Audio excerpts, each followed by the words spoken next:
जय जय जगदम्बा मैया की जय। ओम श्री परमात्मने नमो नमः। ओम श्री गणेशाय नमो नमः। ओम श्री उमा महेश्वराभ्याम नमः। जय जगदम्बा मैया की जय। जय मां अम्बे माता की जय। जय मां सरस्वती मैया की जय। आज हम स्कंद पुराण के अर्जुन का कालहस्तेश्वर के समीप भरद्वाज के आश्रम पर जाना और भरद्वाज जी के द्वारा अगस्त्य जी के प्रभाव का वर्णन की कथा सुनेंगे। जय मां सरस्वती मैया की जय। सूत जी कहते हैं, इस प्रकार सब तीर्थों का दर्शन करके आए हुए अर्जुन के मन में महानदी सुवर्णमुखी ने कई गुना आनंद बढ़ा दिया। उस नदी के पूर्व तट पर अर्जुन ने एक ऊंचा पर्वत देखा जो कालहस्ती के नाम से प्रसिद्ध है। उस महानदी में स्नान करके वे पर्वत के शिखर पर गए और वहां देव पूजित कालहस्तीश्वर नामक महादेव जी के दर्शन किया। पार्वती के हाथ महादेव जी का भक्ति युक्त चित्त से पूजन करके वे कृतार्थ हो गए। तदंतर अर्जुन ने वहां के अभूतपूर्व पदार्थों का दर्शन करने के लिए उस पर्वत पर विचरने लगे। वहां पर्वतीय शिखरों पर एकांत प्रदेश में उन्होंने शिव जी के ध्यान में तत्पर हुए अनेकानेक दिव्य योगियों का दर्शन किया।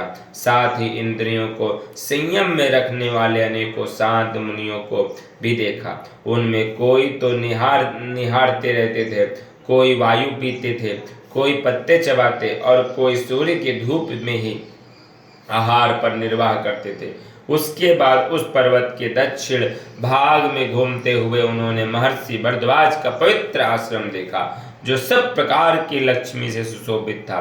कौतुक का वह एकमात्र स्थान था। सिंह, हाथी, व्याघ्र, चीता, रुरु, रंकु तथा अन्य मृगों से भरा हुआ था और वे सभी जीव आपस का सहज बैर भुलाकर एक दूसरे का हित साधन करते थे।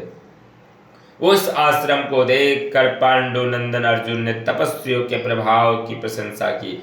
अनेक श्रेष्ठ ब्राह्मण उस यात्रा में अर्जुन के साथ थे। उन सभी मित्रों के साथ उन्होंने आश्रम में प्रवेश किया और अपने सामने ही अनेक मुनियों से घिरे हुए प्रज्वलित अग्नि के समान तेजस्वी भरद्वाज को बैठे देखा।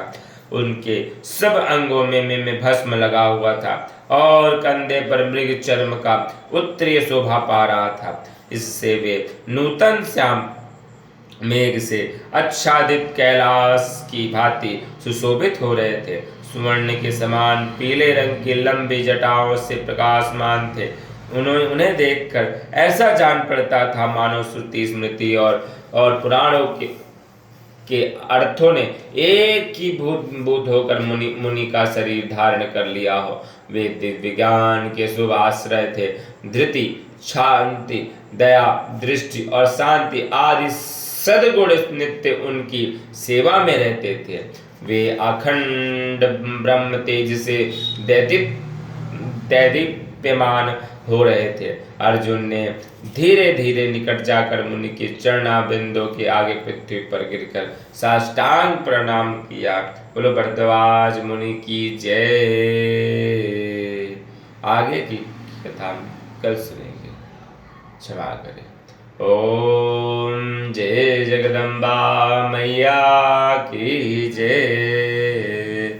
जय मां अम्बे मातु की जय।